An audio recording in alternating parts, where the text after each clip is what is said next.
Welcome to all of you. Last lecture में हम लोगों ने देखा था कि किसी भी डाइपोल के कारण इलेक्ट्रिक फील्ड किस प्रकार से हम लोग निकालते हैं।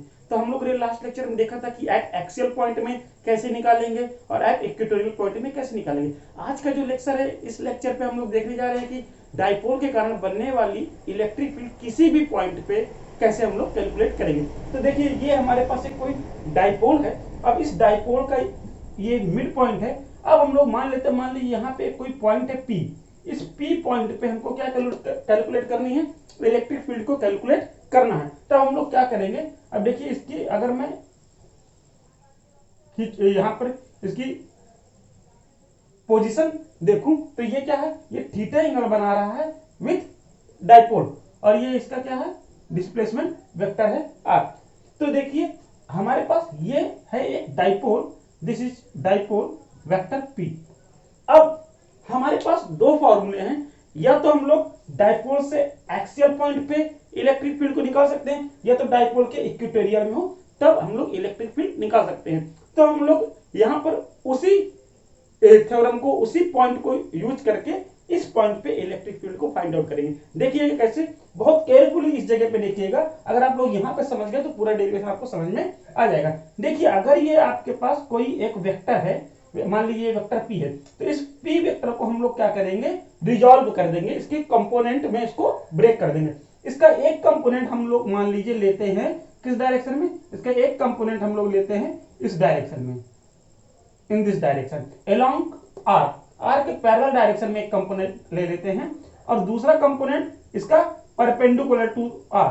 दूसरा कंपोनेंट कैसे ले लेते हैं हम लोग, परपेंडिकुलर टू r। तो देखिए एक कंपोनेंट इसके पैरेलल में हो गया, दूसरा कंपोनेंट इसके परपेंडिकुलर में हो गया। क्योंकि अगर हम लोग कभी भी दो कंपोनेंट में ब्रेक करेंगे तो एक कंपोनेंट जो होगा वो दूसरे का आपस में क्या होंगे, ये दोनों परपेंडिकुलर होंगे। तो देखिए ये जो परपेंडिकुलर, ये जो पैरेलल कंपोनेंट है, ये क्या हो जाएगा, ये हो जाएगा P cos थीटा, और ये जो परपेंडिकुलर इसका कंपोनेंट है ये क्या हो जाएगा, P sin थीटा। पहले ये क्या था, ये पहले वेक्टर P था, लेकिन जब वेक्टर P को हम लोगों ने दो कंपोनेंट में ब्रेक कर दिया तो एक कंपोनेंट इसका क्या हो गया, P cos थीटा हो गया, और दूसरा कंपोनेंट क्या हो गया, P sin थीटा हो गया। अब देखिए, अब इस डाइपोल के कारण हम लोग इस पॉइंट पे इलेक्ट्रिक फील्ड आसानी से निकाल सकते हैं बाय यूजिंग एक्सियल फार्मूला। तो देखिए एक्सियल फार्मूला हमको क्या बताता है कि हम लोग की, अब डायरेक्शन आपको दिमाग में रखनी पड़ेगी। एक्सियल जब हम लोगों ने पढ़ा था, एक्सियल का फॉर्मूला निकाला था, तो उसमें जो इलेक्ट्रिक फील्ड की डायरेक्शन होती है वो वही होती है जो डाइपोल की डायरेक्शन होती है। तो डाइपोल की डायरेक्शन ये है, तो इस पॉइंट पे बनने वाली जो इलेक्ट्रिक फील्ड होगी, तो उस इलेक्ट्रिक फील्ड की डायरेक्शन भी क्या होगी, ये होगी। और ये कौन सी इलेक्ट्रिक फील्ड है, ये आर के पैरेलल वाली इलेक्ट्रिक फील्ड है, तो इसको हम लोग ई पैरेलल लिख देंगे। और दूसरा, अब देखिए परपेंडिकुलर है, परपेंडिकुलर इक्वेटोरियल पॉइंट पे, इक्वेटोरियल पॉइंट में हमने क्या देखा था कि जो आपकी डाइपोल की डायरेक्शन होती है उसके एंटी पैरेलल इसकी डायरेक्शन होती है इलेक्ट्रिक फील्ड की। तो देखिए ये आपका आ जाएगा एंटी पैरेलल इलेक्ट्रिक फील्ड। ये कौन सी इलेक्ट्रिक फील्ड है, ये ई परपेंडिकुलर इलेक्ट्रिक फील्ड है। ओके, अगर हम लोग ने इसके कारण इलेक्ट्रिक फील्ड निकाल ली, इसके कारण इलेक्ट्रिक फील्ड निकाल ली, अब यहां पर ये दो वेक्टर है हमारे पास, और हम लोग पैरेललोग्राम लॉ से इसका रिजल्टेंट इलेक्ट्रिक फील्ड निकाल सकते हैं। तो पैरेललोग्राम लॉ लगाएंगे हम लोग, तो इसकी रिजल्टेंट ई नेट हमको मिल जाएगी। यहां पे क्या मिल जाएगी हमको, ई नेट की वैल्यू मिल जाएगी, ई नेट। ओके, तो देखिए निकालते हैं, कैसे देखते हैं। तो सबसे पहले हम लोग ये देखेंगे कि हमारा ये जो P है, P को हम लोग क्या करेंगे, P is resolve, vector P is resolve along parallel and perpendicular to vector R। हम लोगों ने P को क्या किया है, पैरेलल, R के पैरेलल ये, और R के परपेंडिकुलर ये, हम लोगों ने इसको क्या किया हुआ है, रिजॉल्व किया हुआ है। अब देखें, तो अगर हम लोग P पैरेलल की बात करें तो P पैरेलल हमारा कितना आया हुआ है, P पैरेलल हमारा है P cos थीटा। और अगर हम लोग बात करें P परपेंडिकुलर की, तो P परपेंडिकुलर हमारा कितना है, P sin थीटा।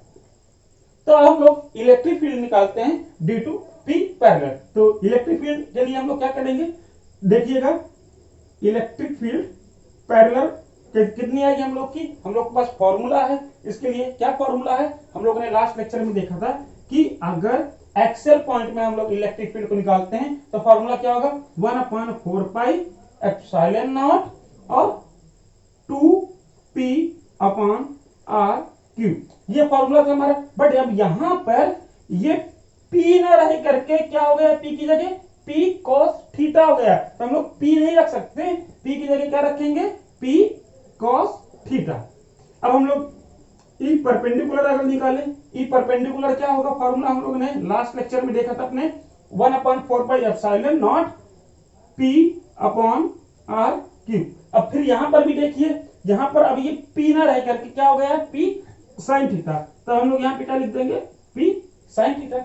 अब हम लोग को क्या करना है, नेट इलेक्ट्रिक फील्ड निकालनी है। तो नेट इलेक्ट्रिक फील्ड के लिए हम लोग क्या करेंगे, देखिए ई नेट के लिए हम लोग क्या करेंगे, हम लोग पैरेललोग्राम लॉ का यूज करेंगे।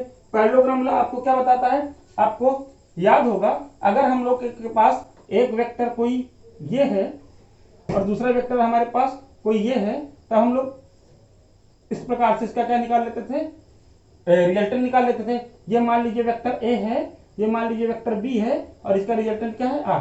तो by parallelogram law R equal to under root A square plus B square plus 2ab cos theta, ये फॉर्मूला होता था। और ये थीटा क्या होता था, इन दोनों वेक्टर के बीच का एंगल होता था। अब यहां पे देखिए, इन दोनों वेक्टर के बीच का एंगल क्या है, 90 है। इन दोनों वेक्टर के बीच का एंगल क्या है, 90 है। तो जब हम लोग यहाँ पे फॉर्मूला का यूज करेंगे तो देखिए यहाँ पे क्या है, cos थीटा है। तो cos थीटा में हम लोग थीटा की वैल्यू क्या लिखेंगे, 90 लिखेंगे। तो cos 90 की वैल्यू क्या होती है, 0 होती है। तो ये वाला टर्म पूरा पूरा क्या हो जाएगा, रिजल्ट निकालेंगे जब 0 हो जाएगा तो हमारा ई नेट जो आएगी, ई नेट क्या आएगी हमारी, E parallel square plus E perpendicular square. यहां पे हमारा अगला ये 2ab cos थीटा क्या हो गया, पूरा टर्म 0 हो गया। अब देखिए यहां पर फिर कैलकुलेट करते हैं। अब देखिए ई पैरेलल की वैल्यू कितनी है, 1/4 pi epsilon naught 2p cos theta divide by R cube square plus 1/4 pi epsilon naught p sin theta upon R cube square. अब देखिए, अब हम लोग इससे कॉमन ले सकते हैं बाहर। क्या क्या कॉमन हमको मिल सकता है इसमें, 1/4 पाई एप्सिलॉन नॉट और क्या बाहर मिल सकता है हमको, p अपॉन आर क्यूब। हमको 1/4 पाई एप्सिलॉन नॉट p और आर क्यूब क्या मिल गए, इसके बाहर मिल गए। तो अंदर क्या बचा हमारा, अंदर हमारे पास बचा cos स्क्वायर थीटा। क्या बचा, cos square theta, 2 cos square theta plus साथ में क्या बचा है यहाँ पे, sin स्क्वायर थीटा। ओके, अब देखिए यहाँ पे एक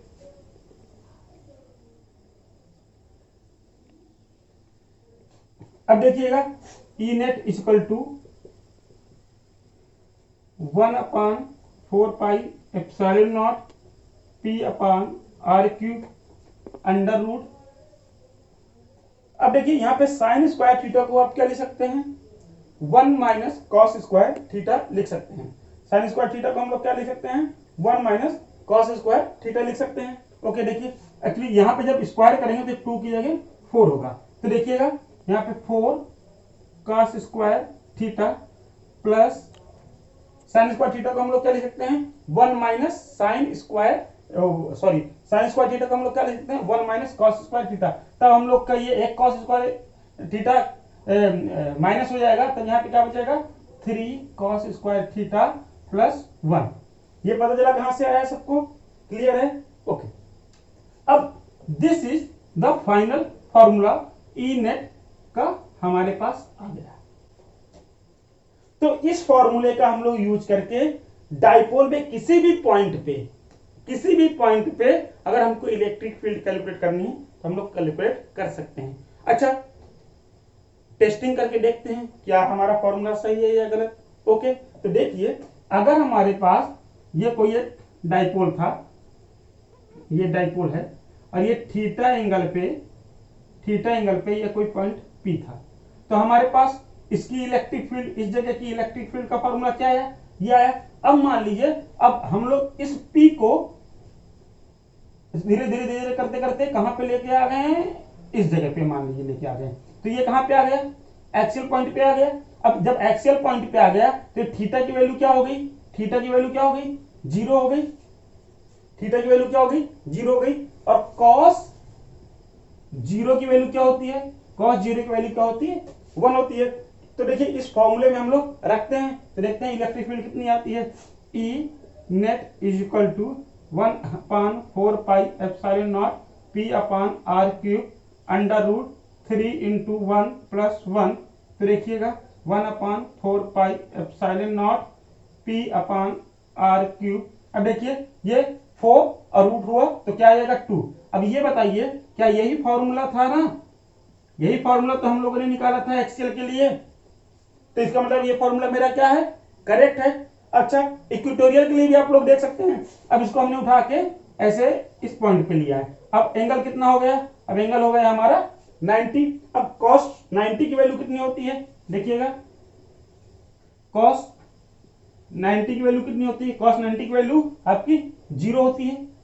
अब देखिए अब इस फॉर्मूले में जब cos 90 की जगह हम लोग क्या लिखेंगे, 0 लिख सकते हैं। जब cos 90 की वैल्यू 0 आएगी तब यहां पे देखिए क्या हो जाएगा, E net equal to 1/4 pi epsilon naught P upon R cube under root 0 plus 1, under root 1 की वैल्यू 1। तो देखिए हमारा फॉर्मूला आ गया, E net equal to 1/4 pi epsilon naught P upon R cube.